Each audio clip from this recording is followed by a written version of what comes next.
Irmãos, Advento, este é o segundo domingo do Advento e comemoramos assim aquele período da espera do cumprimento da rica promessa de Deus, a dádiva de seu Filho, que nasceria naquela manjedoura, e nós lembramos então este período. Devemos lembrá-lo com mais entusiasmo, mais vontade, mais alegria em nossos corações. Quando nós cantamos, devemos expressar a Deus um coração agradecido, apresentar a Ele um coração agradecido, E às vezes na primeira estrofe do hino, mesmo que não seja tão conhecido, na segunda já é possível cantar, e na terceira então fazer até um solo, Nós devemos assim, neste culto, colocar mais de Deus, do seu Espírito em nossos corações, porque habita em nós, e nós devemos agir, e sabemos que Deus tem prazer em receber o culto, em receber o louvor, a adoração do seu povo, e devemos expressá-lo com o máximo de entusiasmo em nós mesmos, em nossos corações. Todos sejam bem-vindos então para este culto em exaltação ao nome do nosso Deus, Pai, Filho, Espírito Santo. Portanto, louvem o nome do Senhor, porque só o seu nome é excelso, a sua majestade é acima da terra e do céu. Vamos cantar o hino 46 do Inário, Deus tem amado.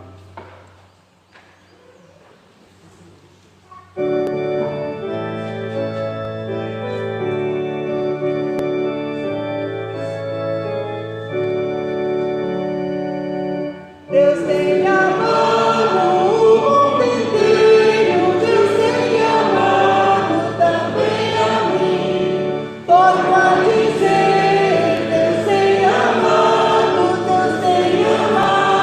também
continuar louvando a Deus numa oração.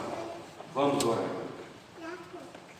Bendito Deus, ó Pai Celestial, nos colocamos na manhã deste dia, como povo redimido, nos colocamos na Tua presença para adorar-te, para louvar-te e engrandecer o Teu nome.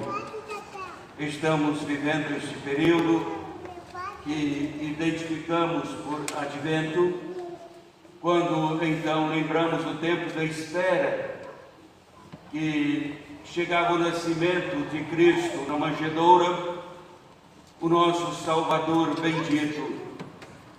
Então somos agradecidos pelo cumprimento desta promessa. Somos agradecidos porque hoje, neste tempo, nós podemos lembrar o seu nascimento, podemos lembrar o Natal de Cristo. Somos agradecidos porque em Cristo Jesus é que temos acesso à Tua presença. Foi mesmo uma iniciativa da Tua soberana vontade.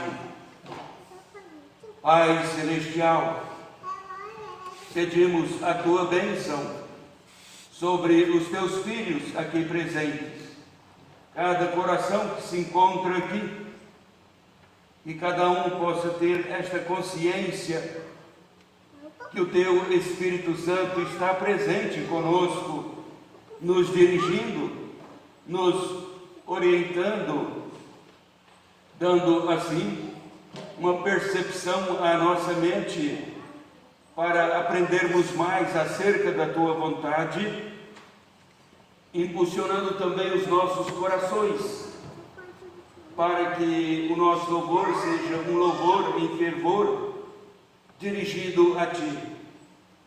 Então pedimos, ajuda-nos para que o nosso pensar neste momento seja totalmente voltado para a Tua glória e que sejamos edificados espiritualmente neste culto.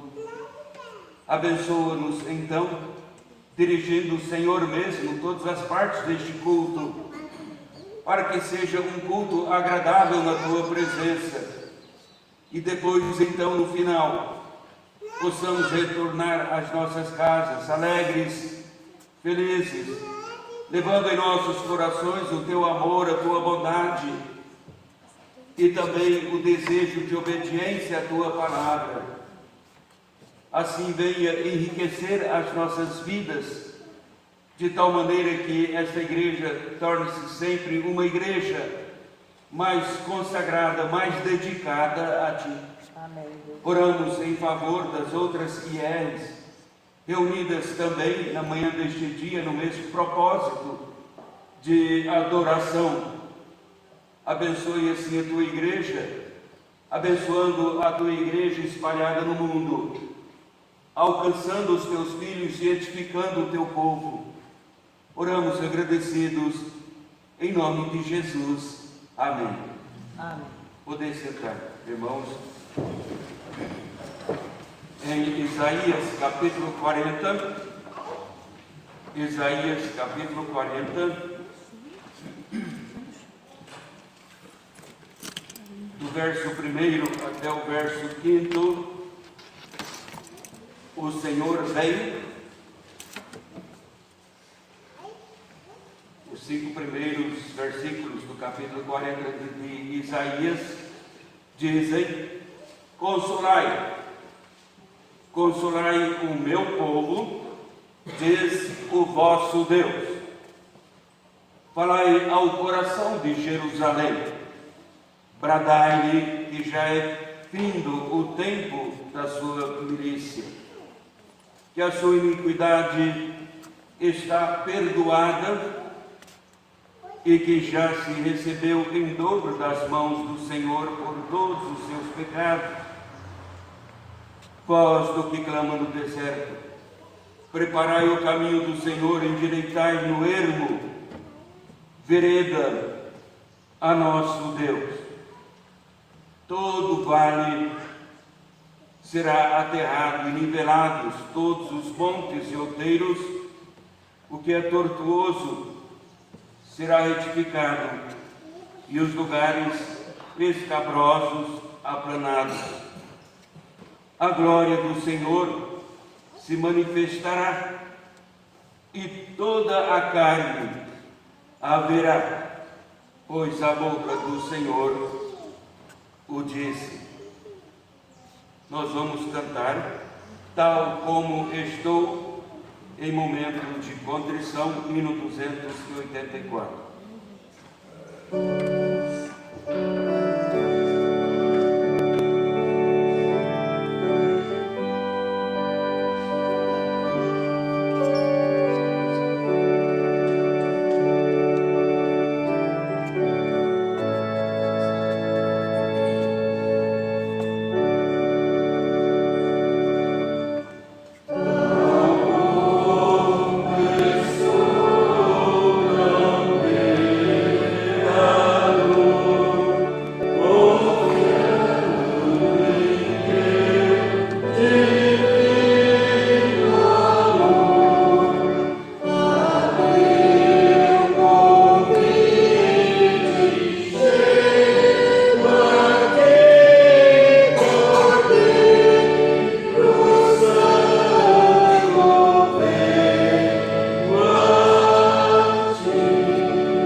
Nós vamos, neste momento, nos dedicarmos à oração silenciosa.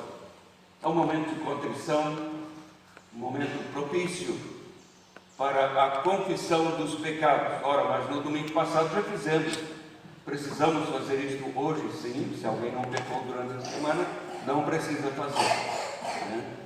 Mas pecamos e nós devemos seguir a orientação da palavra de Deus, que promete nos perdoar, porque o preço do perdão já foi pago na cruz do Calvário.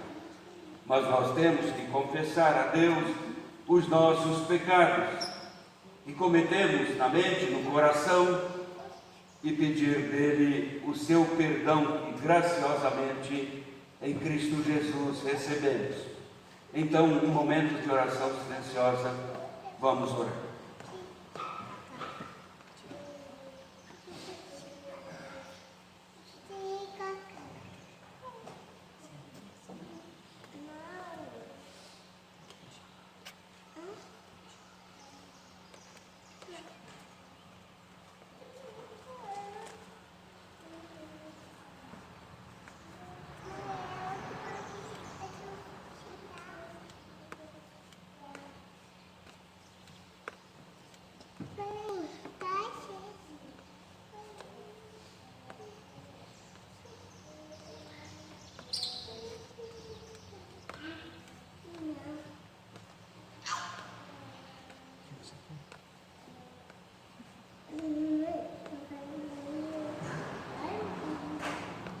Deus Todo-Poderoso, Pai Celestial, continuamos na Tua presença e agora neste momento em contrição, oramos ao Senhor, confessando os pecados, pedindo o perdão e pedindo também o Teu socorro, a Tua ajuda a cada dia em nosso viver.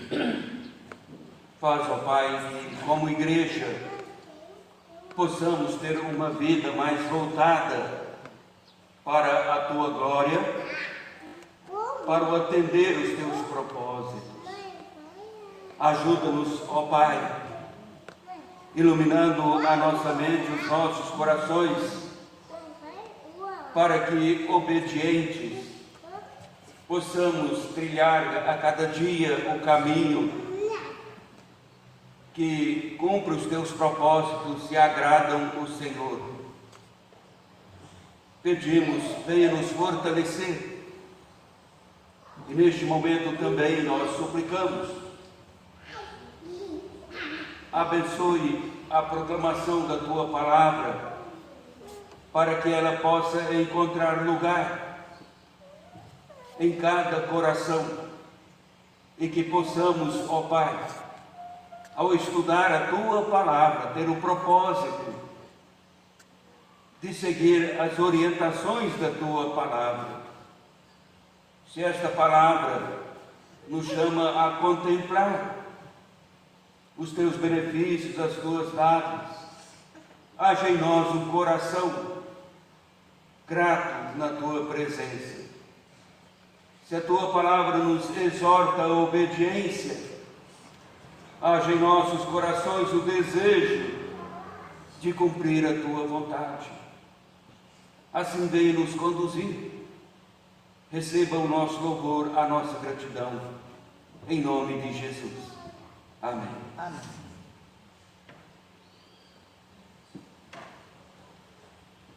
Nós vamos cantar o hino 132, diz a Bíblia.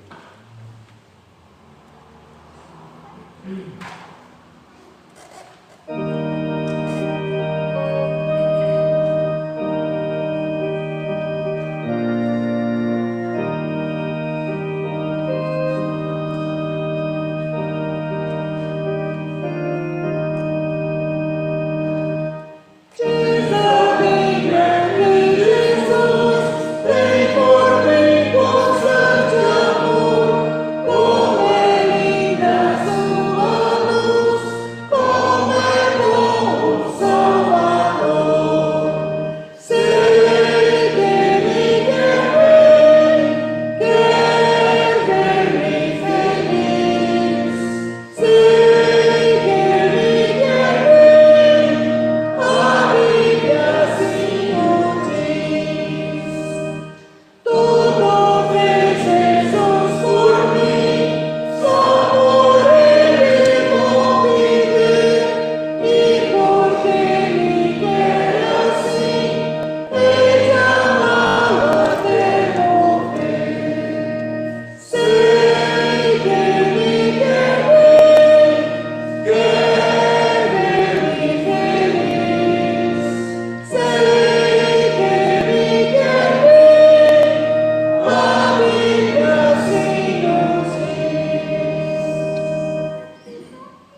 agora com o Selma para a sala de estudo. As crianças não precisam vir aqui à frente, nós vamos direto para a classe. Eu só queria dizer que eu estou hoje substituindo a professora Zuleide, tanto na música como também com as crianças. Porque a professora Zuleide não está bem, nem o irmão Hans, eles estão com Covid, né? O Hans está melhor, mas a professora Zuleide está com bastante sintomas, então eu vou substituir. E agora que eu descobri o tanto que é difícil substituir a Zuleide, né? Mas vai dar tudo certo, se Deus quiser. Então as crianças vão comigo e eu desço para tocar o último hino, tá bom? Com as crianças.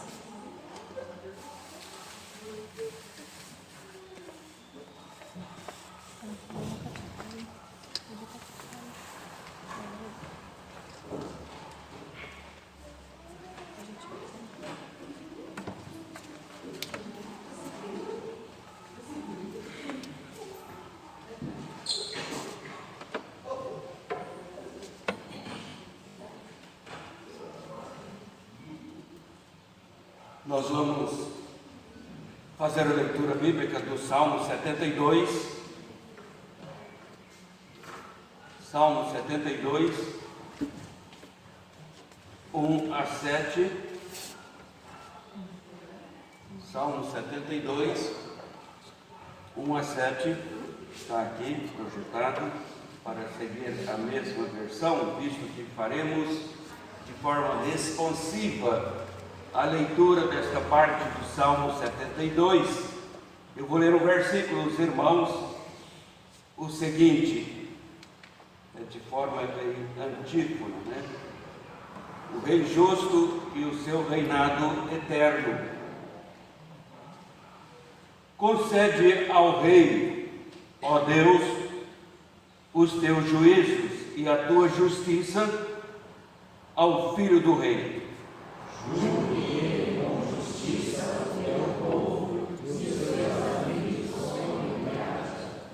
Os montes trarão paz ao povo, também as colinas a trarão com justiça. Julgue os amigos do povo, salve os filhos dos necessitados e esmague o opressor. Ele permanecerá enquanto existir o sol e enquanto durar a lua, através das gerações. Seja ele como chuva que desce sobre a necessidade, como azeite de terra na terra. Floresça em seus dias o justo, e haja abundância de paz, até que cesse de haver lua.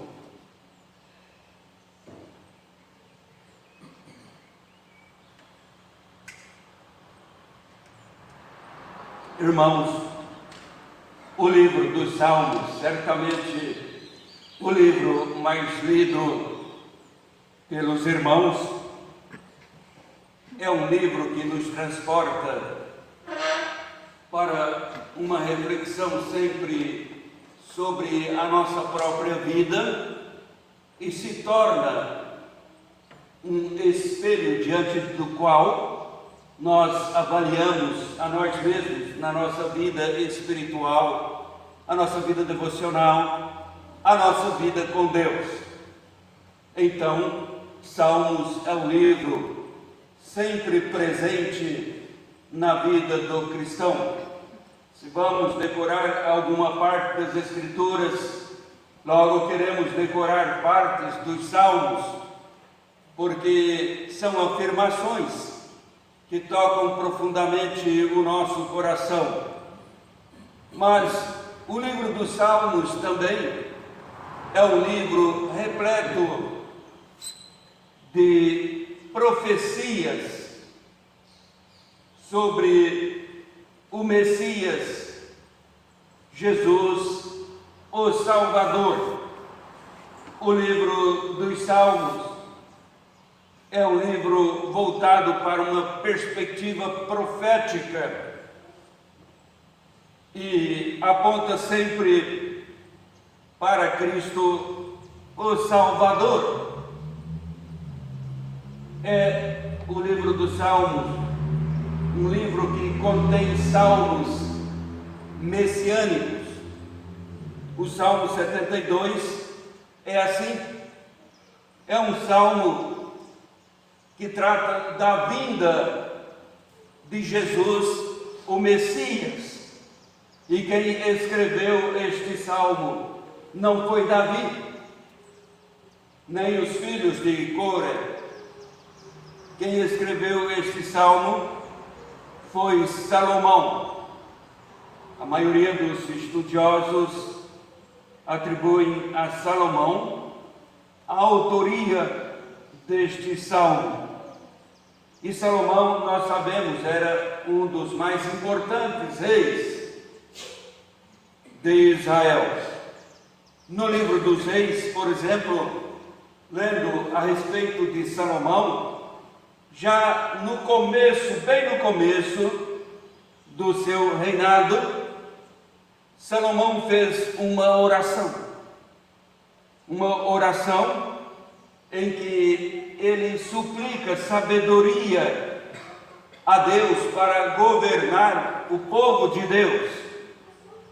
Na sua oração, ele disse: dá, pois, ao teu servo coração compreensível para julgar o teu povo, para que prudentemente discerna entre o bem e o mal, pois quem poderia julgar a este grande povo? Salomão sabia que, mesmo procurando fazer um governo da melhor maneira possível, o seu reinado ainda seria marcado por muitas falhas. Então, neste salmo, ele está pedindo, de fato, a bênção de Deus sobre o seu governo, sobre a sua vida como rei, e está pedindo a bênção de Deus para o seu reinado. Mas fazendo assim, ele revela, sob inspiração de Deus mesmo, a visão de um reino maior, onde o rei é justo. É a visão que ele tem, dada por Deus, enquanto escrevia o salmo, buscando assim a bênção de Deus para ele, para o seu reinado. Deus dá a ele a visão maior, amplia a visão do rei para vislumbrar um reino maior. O rei ele é justo, o reino é eterno, o reino é vitorioso. Então, lendo todo o salmo, parece-nos que em algum momento Salomão está falando sobre ele mesmo como rei. Em outro momento, parece que ele está falando de outro reino. Mas é assim mesmo. O salmo revela a promessa de Deus, que enviaria o rei, o Messias, que reinaria para sempre e sempre. E nós podemos ver das características inúmeras que temos aqui do rei e o reinado. Quero chamar a atenção pelo menos para duas importantes. A primeira é a justiça. Então é um reino de justiça, visto que a justiça aqui é bem enfática. Já no começo do salmo, no primeiro e segundo versículos, nós lemos: concede ao rei, ó Deus, os teus juízos, e diz: e a tua justiça ao filho do rei. Julgue ele com justiça o teu povo e os teus aflitos com equidade. E se chegarmos ao terceiro versículo, os montes trarão paz ao povo, também as colinas a trarão. E diz: com justiça, justiça, justiça Quantas vezes estamos lendo a palavra justiça? Nós temos no Salmo 72, então, um retrato do caráter da extensão da soberania do Messias justo. Nada pode aqui prejudicar o plano messiânico de Deus. Nada pode prejudicar este plano do reinado de Deus em Cristo Jesus. Salomão, então, agora, no auge do seu próprio poder, ele apresenta um rei, podemos dizer, sobre-humano. É o que ele está fazendo aqui. E um reino que, em seu caráter, é um reino que transcende aqui o seu próprio reinado. E é possível ver, meus irmãos, aqui nos atributos que Salomão vai empregando aqui ao rei, na sua visão, o Messias prometido. Os atributos que ele vai dando a este rei são atributos divinos, são qualidades que somente pertencem a Deus. Daí notar que este salmo é de fato um salmo messiânico. Ele está falando então objetivamente, quando olha para fora do seu reinado e encontra um outro reino, um outro rei, ele é objetivo nisto, em mostrar a divindade reinando aqui. Já na abertura do salmo, o assunto então que domina, como nós vimos, é a justiça, porque na palavra de Deus, a primeira virtude no governo é justiça, não é? Como esperamos?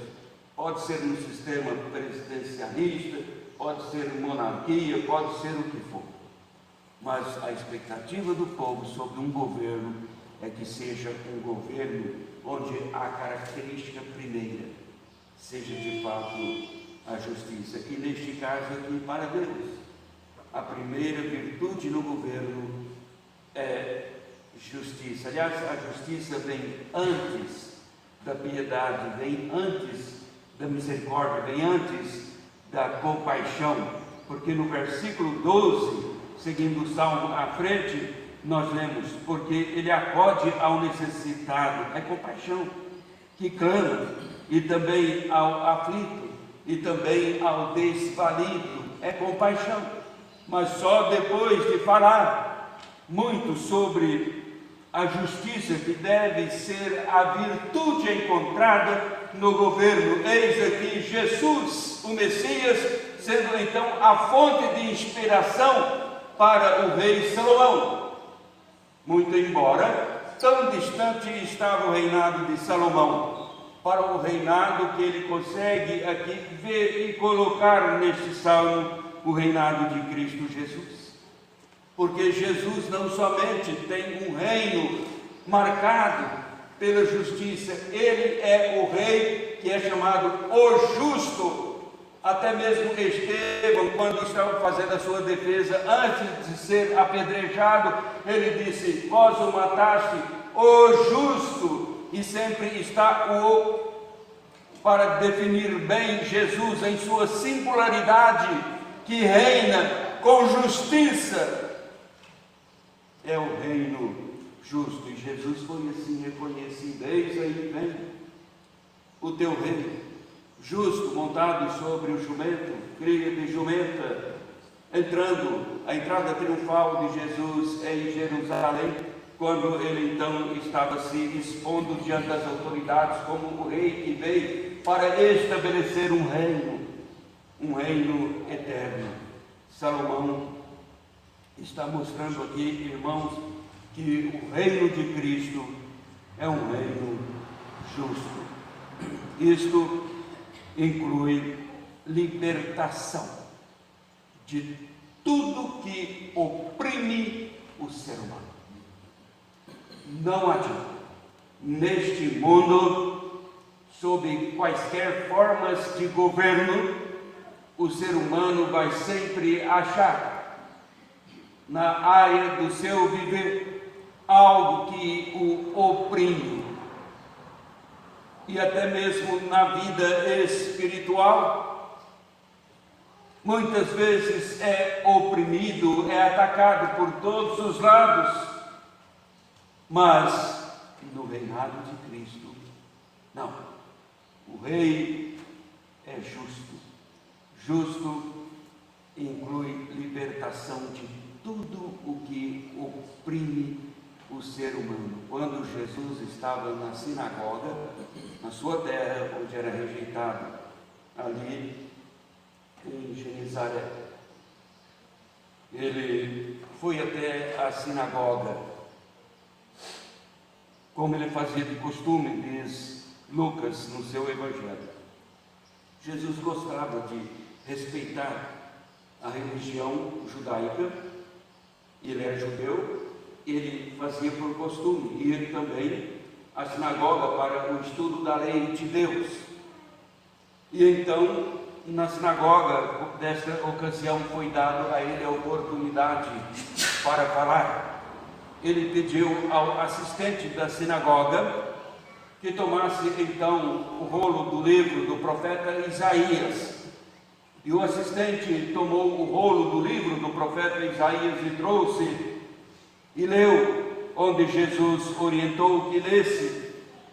E ele leu assim: o Espírito do Senhor está sobre mim, pelo que me ungiu para evangelizar os pobres, enviou-me para proclamar libertação aos cativos e restauração da vista aos cegos, para pôr em liberdade os oprimidos e apregoar o ano aceitável do Senhor.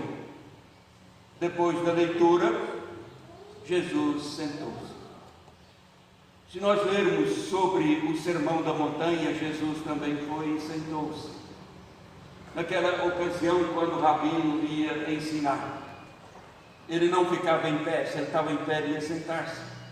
Era diferente, porque isto significava já: o assunto é importante demais, o assunto exige muita atenção de todos os ouvintes.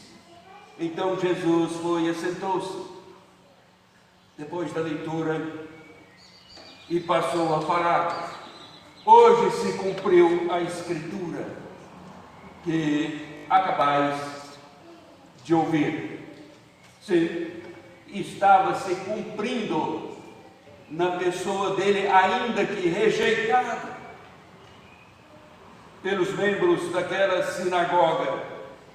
Agora, o rei para o qual Salomão está apontando é o rei então que traria a salvação, porque no 4º versículo do Salmo 72, julgue ele os aflitos do povo, salve os filhos dos necessitados e esmague ao opressor. Mas salve, na oração, Salomão está afirmando e suplicando: és o Salvador, então salve os filhos dos aflitos. Então Jesus está dizendo na sinagoga: se cumpriu na minha pessoa o que Salomão está apontando aqui neste salmo. Mas também este rei traria a redenção da opressão e violência para os fiéis. Agora no verso 14, neste salmo nós lemos: redime a sua alma da opressão e da violência, e precioso lhe é o sangue deles. Mas ele diz: redime. Está aqui a ação redentora do rei, o Messias prometido na visão aqui do rei Salomão. e também os necessitados, os aflitos, os amigos, seriam logo os objetos especiais do terno cuidado deste rei apontado aqui e descrito por Salomão, ou seja, o Messias que viria então naquela manjedoura e estabeleceria o seu reino. De maneira que, irmãos, o Natal que nós vamos comemorar é muito mais do que banquetes, festividades, confraternizações. O Natal que vamos comemorar é a celebração da promessa de Deus, de um reino justo, de um reino eterno. Uma promessa que se cumpriu, porque naquela manjedoura Jesus estava cumprindo a promessa eterna de Deus. E com a sua entrada triunfal em Jerusalém, como comemoramos no domingo anterior ao final de semana da Páscoa, Jesus deixou claro que ele veio e já estabeleceu o seu reino de forma provisória. Todos os que confessam Cristo como Senhor e Salvador são introduzidos como súditos no reino de Cristo Jesus. Ora, mas nós estamos, quais seres humanos, trabalhando sol a sol, todos os dias, temos nosso cotidiano que se assemelha àqueles que incrédulos negam a Cristo Jesus. Estamos no mundo, numa sociedade física, que é toda atrofiada por vezes em suas decisões, em suas buscas. Vivemos neste mundo transitório, sim, mas o reino de Cristo está estabelecido de forma provisória.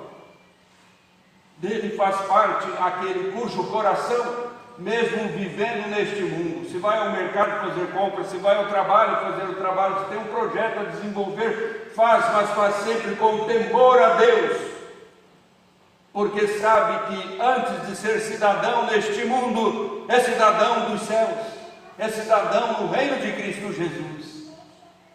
Este reino, onde o rei é justo, o reino é eterno, e este reino também é um reino de paz. Sim, esta é a segunda virtude, a segunda característica sobre a qual chama a atenção dos irmãos, como está no 7º versículo: floresça em seus dias o justo, e haja abundância de paz, até que cesse de haver lua. Está falando da eternidade em eternidade, participando eternamente. Este reino que não tem fim é um reino de paz, porque onde a justiça é praticada, as pessoas são felizes, felizes de fato, nem precisam esforçar-se para serem felizes, são felizes porque nutrem a paz em seus corações. Este é o reino que Jesus veio trazer ali na manjedoura e pagou o preço ao estabelecer com a sua vida na cruz do Calvário. Neste reino nós temos a justiça, temos a paz. Ora, irmãos, é interessante porque paz na Bíblia, a palavra shalom, às vezes tem até em cânticos, não é? Shalom, shalom, é tão conhecida a palavra shalom. Mas shalom, na profecia de Isaías, não é simplesmente paz. Shalom significa, é paz, sim, traduz paz. Mas ali na profecia é perfeita paz. É paz que não recua. Não pode ser entendido então o reino de Cristo com o significado, como nós entendemos. Paz é um período durante o qual não há guerra, então estamos em paz, porque não temos guerra, estamos em paz. Mas não é isto. Paz aqui é paz perfeita. É paz que não recua dos nossos corações, mesmo naqueles desafios que tendem a provocar temor vil em nós. Não. A paz, ela permanece em nossos corações, porque o Rei que reina em nossa vida, acima de tudo, é o Rei justo, e onde há justiça, a paz que perdura, ela é uma paz perfeita. É exatamente a natureza dessa paz que Jesus vocalizou lá no Evangelho de João, quando ele disse: deixo-vos a paz. A minha, não a paz que vocês estão falando, social e por aí afora. Ele diz: a minha paz vos dou, não vos dou como o mundo a dá. Não se turbe o vosso coração, nem se atemorize. Deus está sempre estabelecendo, irmãos, a paz por meio do reinado de Cristo Jesus. Por isso, nutrem paz pela justiça os que são introduzidos, quais súditos, no reino de Cristo Jesus, ao confessá-lo como Rei eterno. Se vivermos, irmãos, neste mundo, sempre como súditos, servos no reino de Cristo, então, sem dúvida alguma, a paz será real em nossos corações, a paz será real em nossos lares, a paz será real na igreja.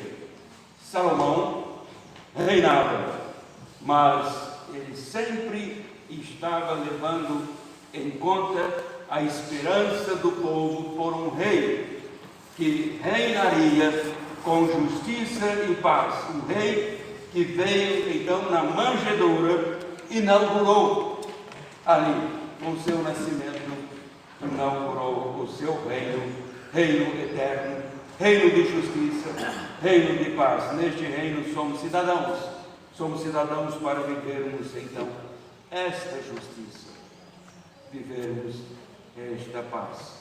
Veja, estamos no advento, estamos agora aproximando, estamos na iminência mesmo das comemorações do nascimento de Jesus. Alguns querem, mas no calendário é diferente, não importa. Nós estamos nesta data lembrando o nascimento de Cristo Jesus, e devemos fazer, irmãos, com inteligência, sem abdicar, sem abrir mão do verdadeiro conteúdo do Natal, porque quando nós somos tomados pelos entretenimentos demais, temos a tendência de esquecermos o significado do Natal de Cristo, e então isso é danoso à nossa vida. Podemos confraternizar, sim, família, que ótimo, devemos nos alegrar, sim, que bom, mas sem jamais esquecer que Natal é muito mais que confraternização e festividades. Que Deus nos abençoe. Amém. Vamos cantar o hino de número 1 do hinário, Estrela da Alva.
Convido a igreja a pôr-se em pé para o encerramento do culto, com oração, bênção, amém, tríplice. Eu estarei orando agora, numa oração também preparatória, porque nós teremos a celebração da ceia no próximo domingo, como já foi comunicado anteriormente, e então nós temos que estar nos preparando, não só agora, mas durante a semana, em nossas casas também, lembrando que no próximo domingo estaremos aqui participando do sacramento da ceia do Senhor. E nós vamos já iniciar com uma oração no encerramento deste culto e depois a bênção. Vamos orar. Pai Celestial, Deus Todo-Poderoso, somos-te agradecidos porque estamos neste período do Advento. O Senhor nos trouxe até aqui, mesmo passando em tempos recentes por pandemias, situações tão adversas, mas o Senhor esteve conosco e agora o Senhor nos dá a oportunidade de mais um Advento, nos dá a oportunidade de nos prepararmos para lembrar o nascimento de Cristo, o Senhor e Salvador. E como igreja, queremos fazer isto com adoração, louvores ao Teu nome. Queremos, ó Pai, honrar a Tua palavra com o exercício da fé depositada em Ti. Mas para fazer isso nós dependemos da Tua ajuda, da direção do Teu Espírito Santo, que nos dá a iluminação para o entendimento da Tua palavra. Queremos fazer isto como súditos no Teu reino e vivendo neste mundo, um mundo de transitoriedade. Mas queremos, ó Deus, estar testificando a verdade da Tua salvação em Cristo, que nasceu daquela manjedoura e veio estabelecer o Seu reino, cujo estabelecimento será de forma definitiva na segunda vinda, mas temos os corações sempre recebendo da Tua palavra o alimento para esta esperança de que estaremos posteriormente plenamente neste reino, e sabemos que o Senhor reina e reina com justiça, com paz, um reino que é eterno. Ajuda-nos, ó Pai, a nos portarmos neste mundo como cidadãos que pertencem a este reino eterno, que possamos, revestidos do poder da Tua palavra, testemunhar a Tua salvação àqueles que nos cercam, para que possam olhar para o Natal com mais objetividade, para que possam aprender do significado do Natal, para que possam ter vida entregue a Ti. Ajuda-nos para que possamos ajudá-los. Assim fortaleça a Tua igreja. Dá-nos, ó Pai, uma semana em paz, em segurança, sob o Teu reinado. Abençoa o nosso país, o seu governo, especialmente neste período que estamos vivendo, que fica tão indefinido ainda. E estamos aguardando a ordem dos acontecimentos neste governo. Pedimos a Tua direção, a Tua bênção, para que haja paz e progresso em nossa nação. Agora, Senhor, nós pedimos a Tua bênção sobre a Tua igreja. Venha conduzir os nossos corações, as nossas mentes, neste dia, durante a semana, para que no domingo vindouro possamos aqui reunidos, alegremente participarmos do sacramento da ceia. E que possamos fazer, ó Pai, preparados, conscientes de que estamos fazendo aquilo que a tua palavra nos ordena como um grande privilégio para os teus filhos, para a tua igreja.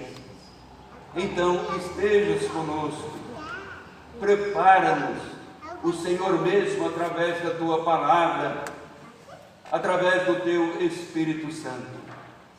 Nós pedimos estas bênçãos e oramos agradecidos em nome de Jesus. Agora, irmãos, paz seja com todos e o amor com fé da parte de Deus Pai e do Senhor Jesus Cristo. A graça seja com todos que amam sinceramente o nosso Senhor Jesus. Amém.